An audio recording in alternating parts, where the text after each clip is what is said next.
Well, good morning, guys. It's the morning after the night before. I can't stop looking at this engine. Look at that. It's just sexy, isn't it? I can't wait to get that running.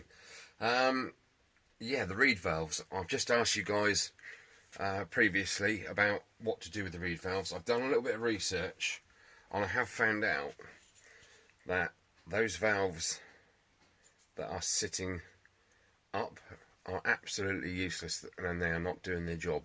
So what I'm going to do, because they are not available and you can't get they are stainless steel, because that's they all were back in the day. You can't get carbon fibre ones or anything like that. So I only got one option, and that is to literally undo these two screws and flip it round. So that, well, that will still be, it might be still arched in the middle, won't it, if I do that? It's all I can do. The bike won't start very easily with reeds like that. So I've got to turn them around. Thank you in advance if you've already answered my question. I will be looking at the comments shortly, and I will take on board what you guys are saying, especially about that piston lower ring with that spring. The piston will not sit in the bore with that spring in it. It's just too big. The original book workshop manual shows the bottom spring ring being thinner, giving room for the extra spring in there. But as I say, the two rings that came with this piston kit were identical in size and thickness. There we go. I was going to do a little bit of porting, i.e. just cleaning out, getting rid of the roughness in there and all that kind of thing. It just makes, if you've got a rough surface under a microscope, it looks like the Himalayas.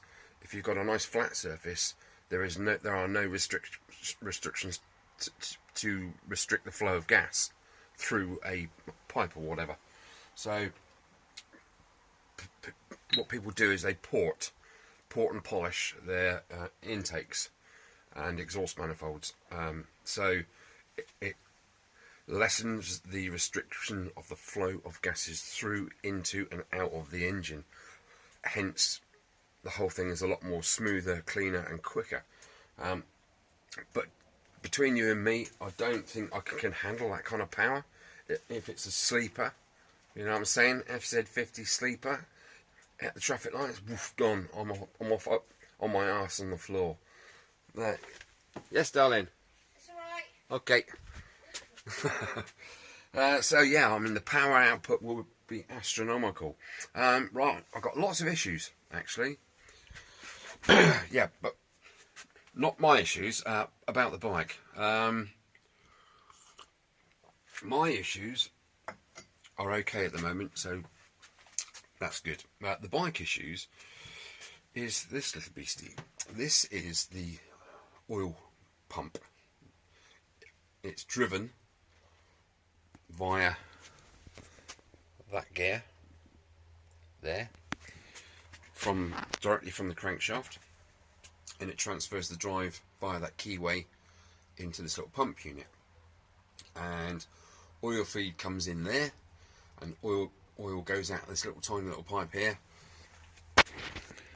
into there, and that drops directly down onto the right hand side crankshaft bearing, so it's direct feed.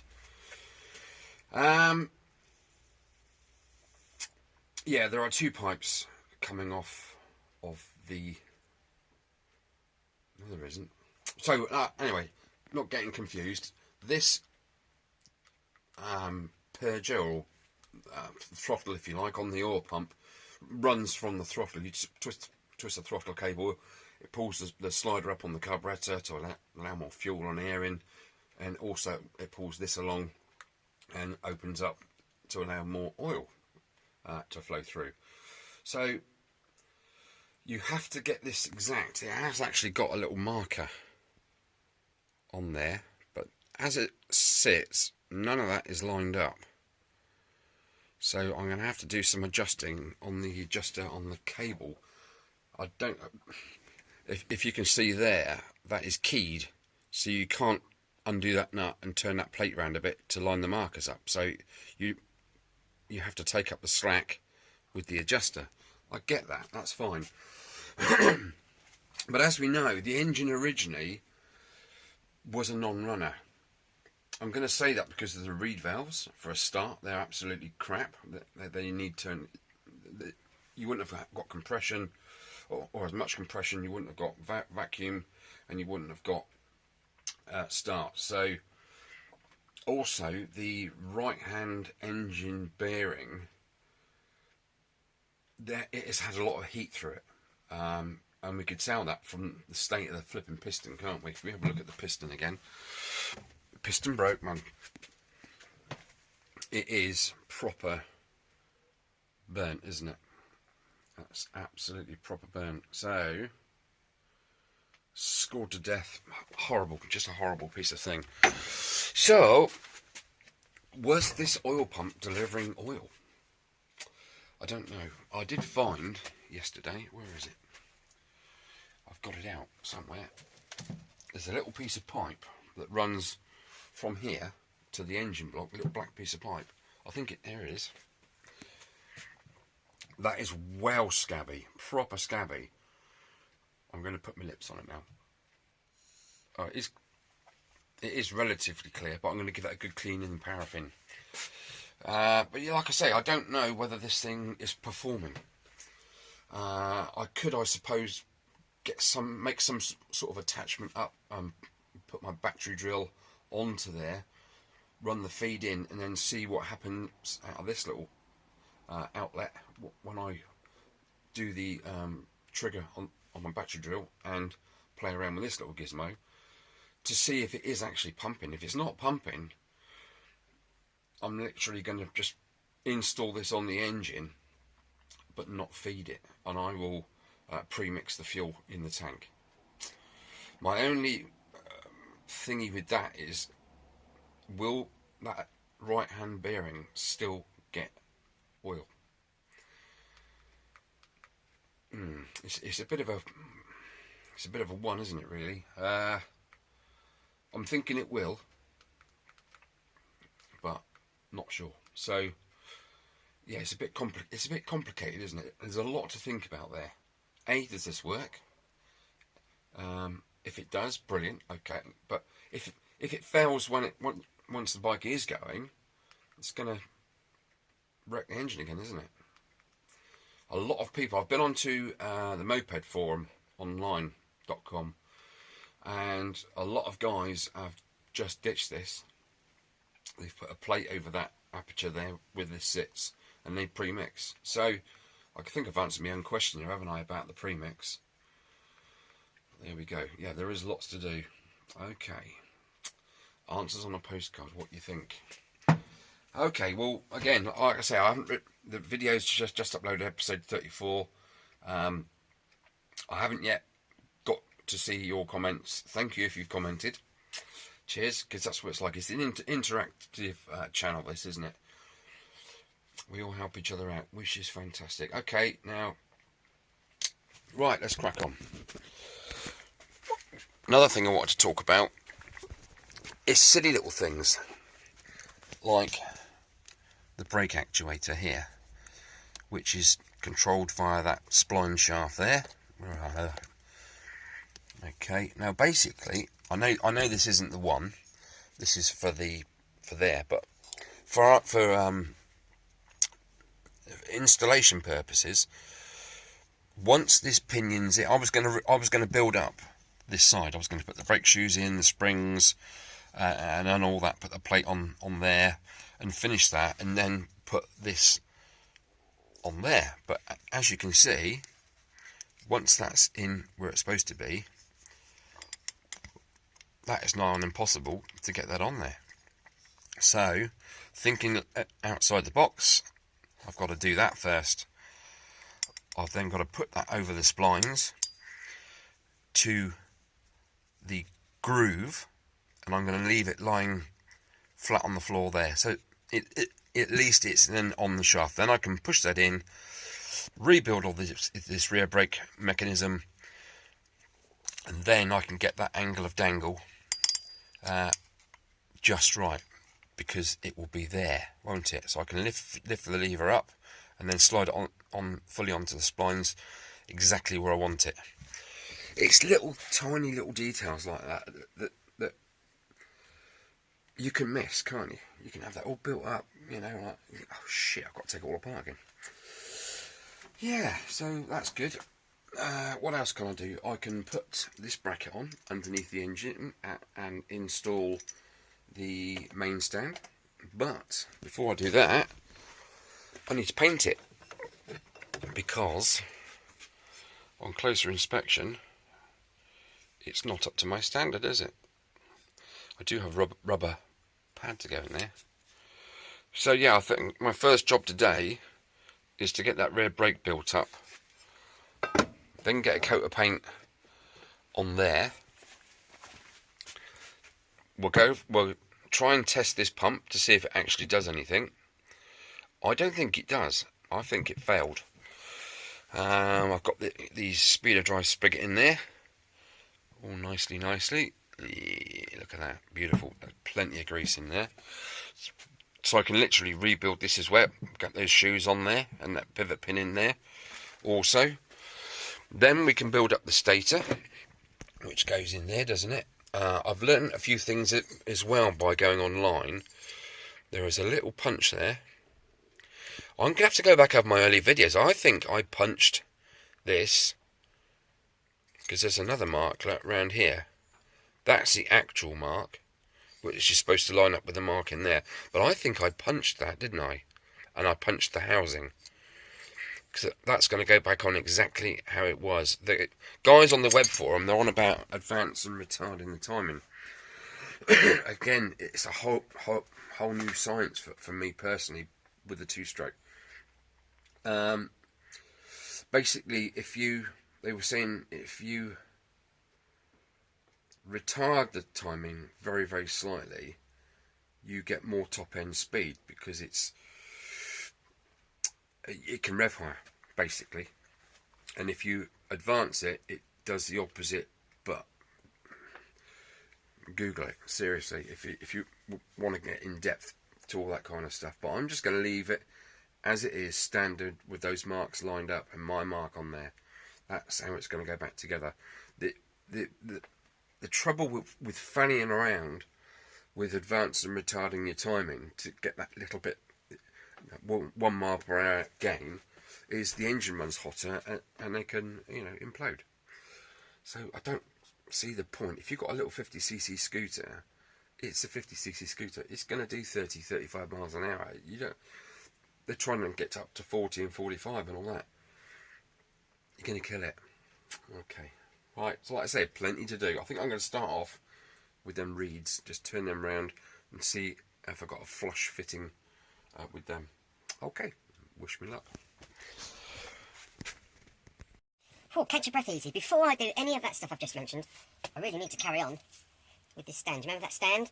I had to file down the sides so it wouldn't catch on the side on there. Well, I kind of started that yesterday. Let me just put you in the stand. What's the picture like? Not bad. Okay, and I can show you what I've done so far. When you put the side stand out to kick, that is now not far away from being flush with this. And then when you close it back up, that's not far away, I don't know, 1.5 mil to come off of there. And then I've got to do that corner as well, because nothing can stand proud of this. So I've got to literally curve all that round there. It's going to be very tight there with that spring and ball bearing in there. And it doesn't fly out. So with this weight reduction, i.e. me removing metal, this bike's going to go, it's going to have at least another 5 miles an hour, isn't it? So I'm thinking of really whipping this all down. So it's just like a little twig. I'm only kidding. Right, so another reason I need to carry on with this is because I then need to remove my very, very warm angle grinder, a bench grinder, so I can get to my drill here. So, right, let's crack on.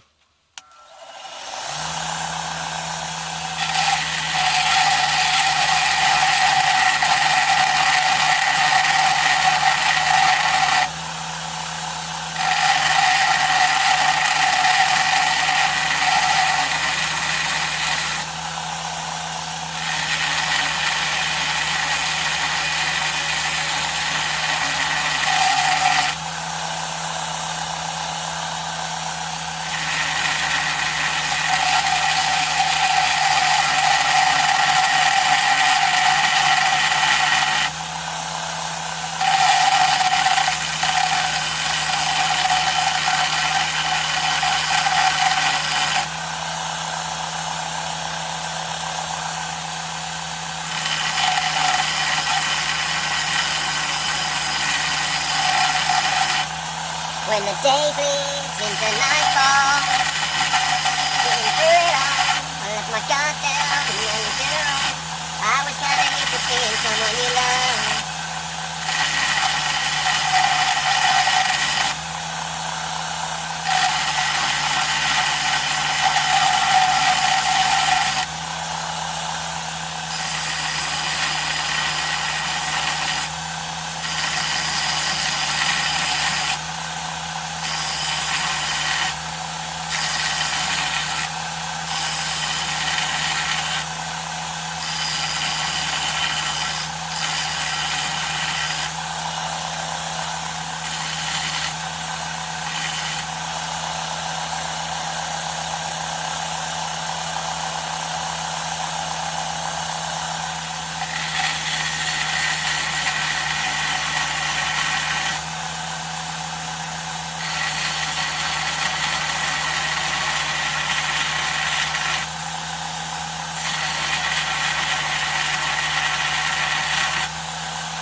think I've achieved the goal I was after. Oh crikey, that is really hot. That is what I had to be level with. So I think I've managed to do that. I'm going to have to put my screwdriver in there. I think, as you can see, as you twist round with the kickstart, that's jolly good, isn't it? I think time well worth spent on there, and that was a long time. Alright, okay, I'm not going to go too tarty with it because it's a Kickstarter, isn't it? Flipping Nora. Oh, do you know what? You get out what you put in, lads, don't you? You know, I could have just tossed that in the welding pile and scratched my head. But if it doesn't fit, if it's possible for it to fit, make it fit. Okay, there's always ways around it. All right, boss. How you doing, boss? Knackered. Yeah, join the club. Right, I'm going to crack on with something else now. Actually, I'm going to have a brew. So I'm absolutely crackered. That grinder is flipping melting, isn't it? I don't know, is it? Don't touch it. Just put your hand there. Flipping it. It's like me, hot stuff. Sure, baby. Right, you can stop vomiting now. Right, okay. Right, let's crack on. Right, it's experiment time, isn't it? Got my beautiful assistant here, and we are going to do a little experiment to see if this pump actually works. Caroline is going to hold that up like that, and we're going to pour some 2-stroke oil in there, like so. Just a little bit, just to try it. Let's put the lid on, otherwise I'm going to knock it over, because I know me. Right, so if you sort of hold that up, because it's quite creased, this pipe, I want it to float. There we go. Okay, the suction that this pump creates, hopefully, is going to suck that down, so to speak. Right, what does that look like? Let's go that way a bit. So put a little receptacle under there, and oil should technically come out of this pipe into there when we spin it on the drill of whatever you want to call it. Nope. I'm staying out the way. Yeah. So I'm going to get covered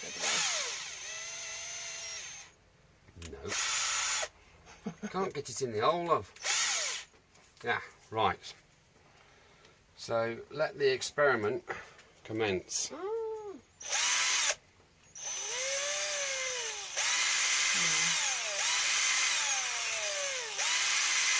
You don't need to plunge it back in.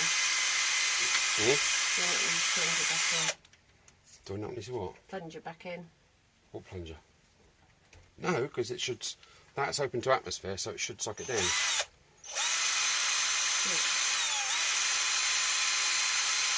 Well, that's doing bugger all, isn't it? Let's.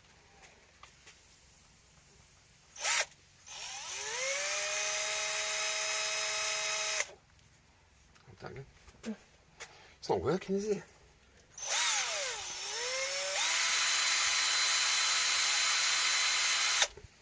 Here it is. Let's tease it down there, see if it just needs to get into the pump first. Cause it might just, in there, might just be sucking the air out. It's going down.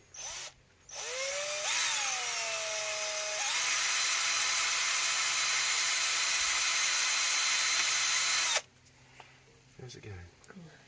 It's not really, is it? No. It's not working very well, is it?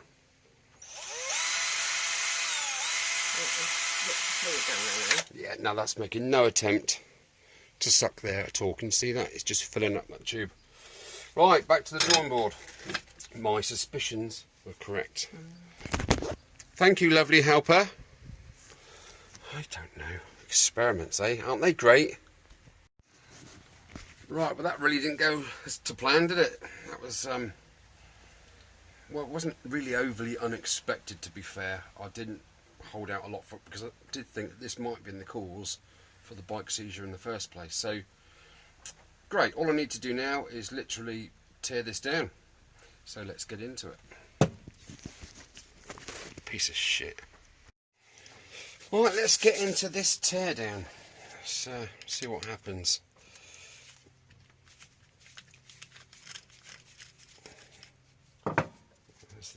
nut. And there's the lock washer.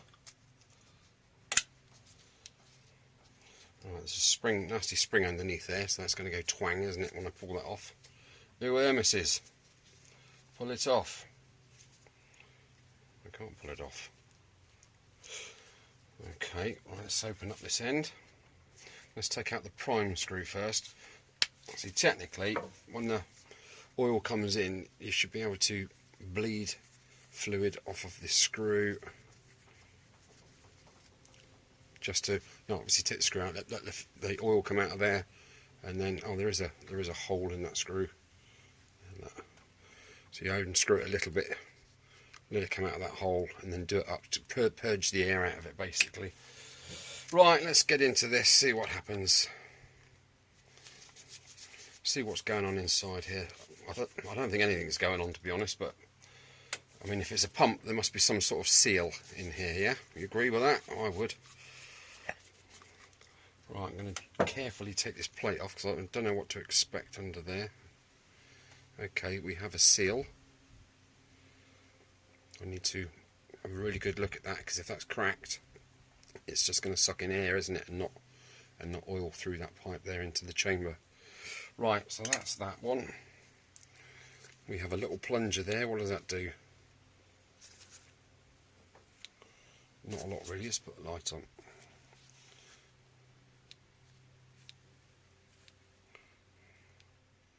Can't really see as it's not doing anything at all. I would have thought it's got a cam face on that. You can just about see that in there. It's a flat face, so when you turn this the throttle, effectively you should push something that way, shouldn't you, to make the plunger go in and then out, kind of thing. That's my logic anyway. I don't know. Let's have a look in this end. Perhaps we can get that shaft out of there and see what the chuff's going on.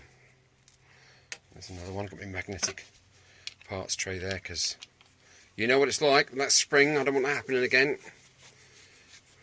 Spent more time looking for that spring than anything.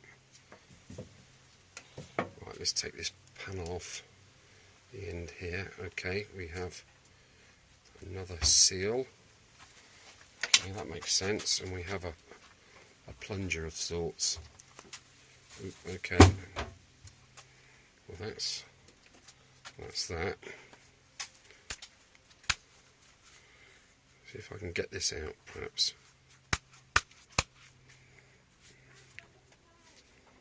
Let's try a little screwdriver. Where's my little screwdriver? There it is. Let's try and sort of coax it out. Oh, it won't come out. Okay. So it literally just travels that far. Okay. So that turns clockwise to make it pump. But there is that doesn't seem to be attached to anything in there. Oh, it even only goes one way now. It doesn't go back the other way.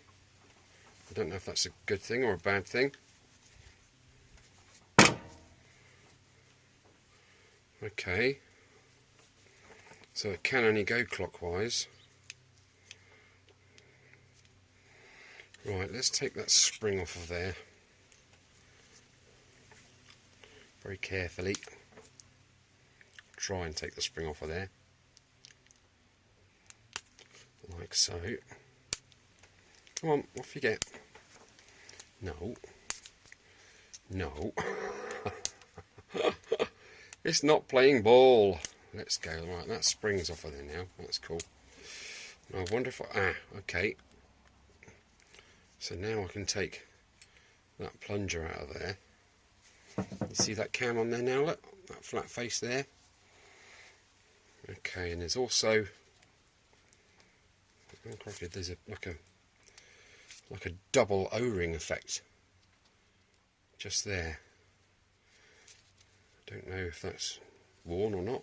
I've never ever seen a repair kit for this pump. I have kind of looked into it. Okay, does the plunger come out now? Let's have a go. Will it it plunges now. But what the hell is stopping that? That now rotates freely. It just won't come out. I don't know why. Oh shit.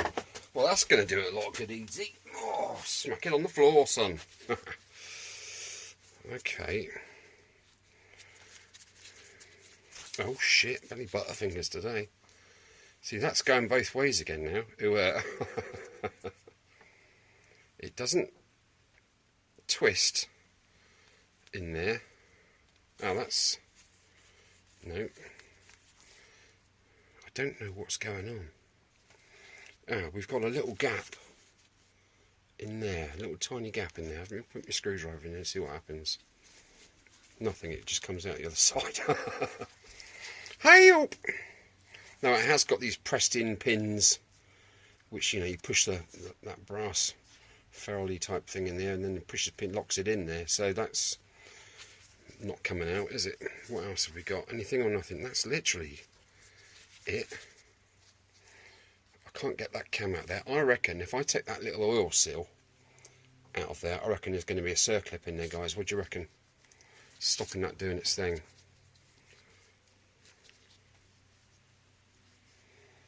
Because it's not... I would have thought that motion would turn into motion in there, like a worm drive, if you like, to push that plunger in and out, backwards and forwards. And it's clearly not doing that. So somehow I've got to try and remove this seal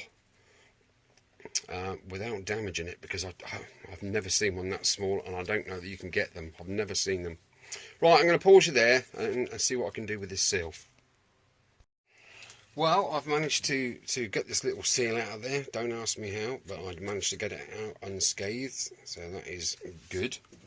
Using a combination of that's bent to hell, my toothpick, my dentist toothpick, and this little sausage there. Anyway, so this is what we're left with. There is no circlip in there. Sadly, this is an awful lot freer now, but it's just doing absolutely nothing. I'm going to see if I can get my pliers on there and just try and tease that out there. I don't know. Let's have a look. That is on like a ratchet system. It only goes clockwise. It does not... Oh, shit. Whoa! I nearly knocked you over then. Sorry. Yeah, I can't get that out of there. So, oh god, what am I going to do? I don't know. Oh shit. Okay. Okay, well, right. Yeah, I think that's good. Wow, I wasn't expecting that. Okay, so there is a pressure fit ring there with a fairly squared off oil seal on it. Sorry, I'll keep bringing it to me so I can see what I'm doing. There's a very fine shim on the end there, which is acting like a valve, I would have thought, because it's a tiny little disc which would, as it's being pulled... No, what am I doing? That can't be it. It's just a shim, isn't it? It's just a bearing, if you like, to stop this steel wearing away the end of the shaft that it's in.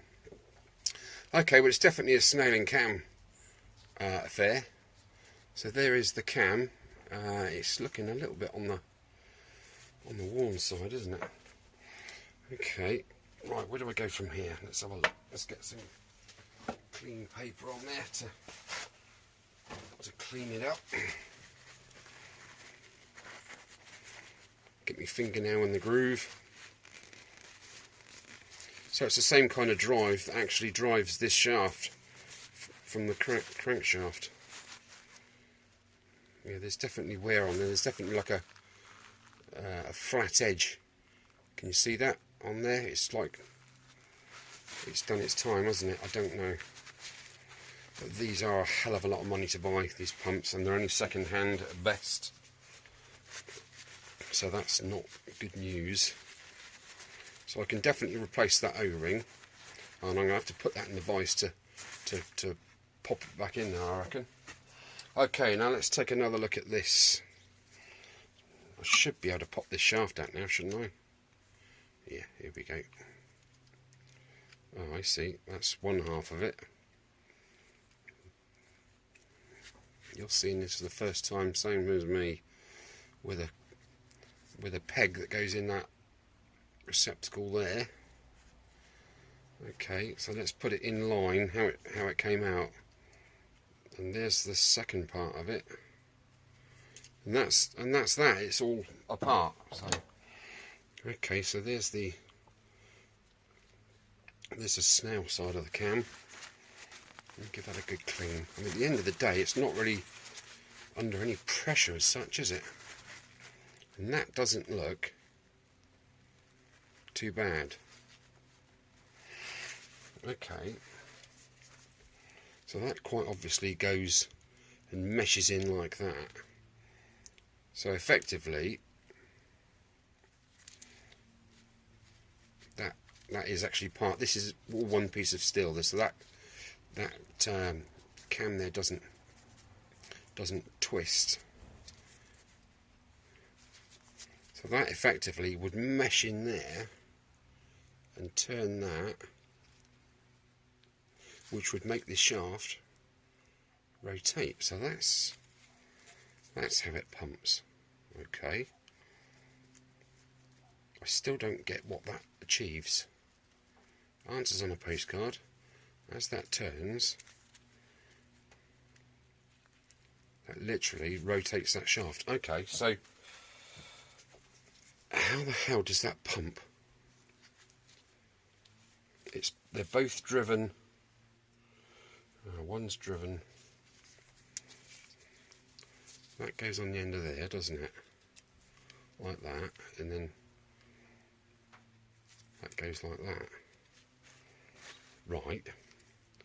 So how does that pump fluid then? Okay, well we've got a hole there, and that goes through there. It's like a little tiny recessy type thing in there. It doesn't taste very nice. Okay, let me get some sort of swabby cleaner in there and see if it's blocked up with any. Right, I've cleaned that out now. Inside there was a little tiny bit of muck in there. But all you can see now is that hole and the remnants of some sort of reamer hitting the back of that. Right. Still none the wiser. I'm just trying to get my head round how that works. Where are we?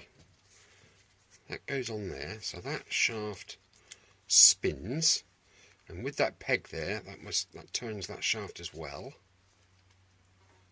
Okay. So then oil comes in here.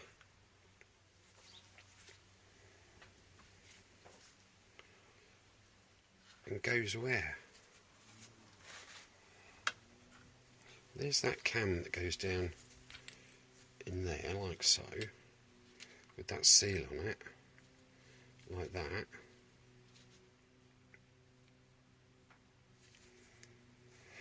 I don't know. Answers on a postcard, please, guys. If you have any idea how that actually pumps. Gear in there is driven by this gear here, and that shaft makes it spin.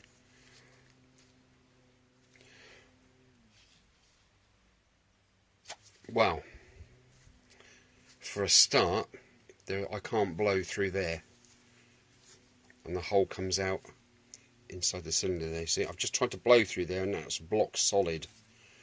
Right, leave it with me. I'm going to delve deeper into this and see if I can make some kind of repair, get it at least pumping something. Oh, wish me luck. Right, is it recording? Yes, it is.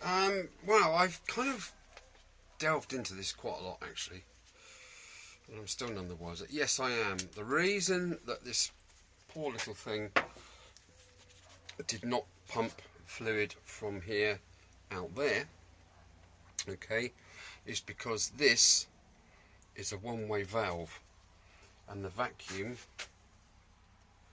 is created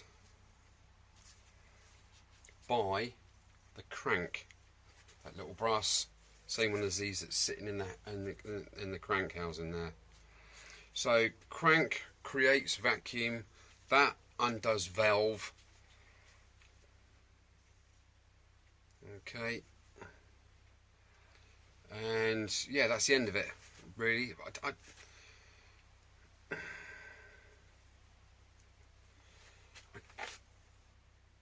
don't get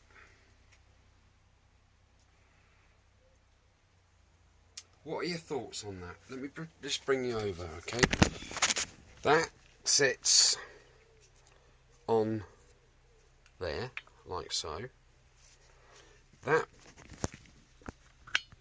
pipe goes on there, alright, and then on there. Sorry, I'm trying to do this one-handed. Come on, get on there. Okay, so that's the effect. And if you look down where this goes inside, when I remember looking inside, it's directly above the right-hand crank bearing. The hole goes to the bearing. Okay, so that's why I thought fluid in, pump, pump, pump, fluid out, drops the oil down in there. But how? I mean, how does that work? I'm no good with this two-stroke fuel-y type stuff, because the fuel-air mixture goes down here via the carburetor. This only opens when you suck on that pipe. You can hear it opening and you can draw air through it. When you try and blow the other way, nothing happens. So that must be the vacuum for that. On the later bikes, I think you'll find that that piece there is drilled out and that nipple there is there, and it just goes pipe to pipe. Please somebody tell me how this works. I don't know. You know, you've got a pipe coming in. From where? Does that come in from the carb? Because there are no other pipes. There's just two pipes. There's an in and an out. That's it. You've got the cap on each end. That bolts down, and then you've got the throttle effect there. There are no more pipes that connect to this. So how does it work? If anybody knows, please. I am pulling what's left of my hair out, and I don't know. I don't know. If I knew, if I understood how that worked, I would understand if that's working or not. If that's causing a vacuum from the crank on that induction stroke, it sucks, opens that valve up to do what? What is it? What is that purpose? What does it do? It's driven from the crankshaft, so that's a constant relative to revs per minute. I'm really scratching my head with this one. I don't know. You know, is that like an oil regulator as such? I don't know. I'm going to have to go and do some. If any of you guys know, drop a comment down below, please. I am at a loss, and I really don't want to go any further with this until I find out what that thing is. I always thought it. Oh, getting low on memory. That's what that video just cut out then. Right. So again, any of you guys help me out here with this issue? Okay. Thanks for watching. Yeah. Catch you next episode. Take care. Easy for me to say, isn't it? Raw. Pain in the arse.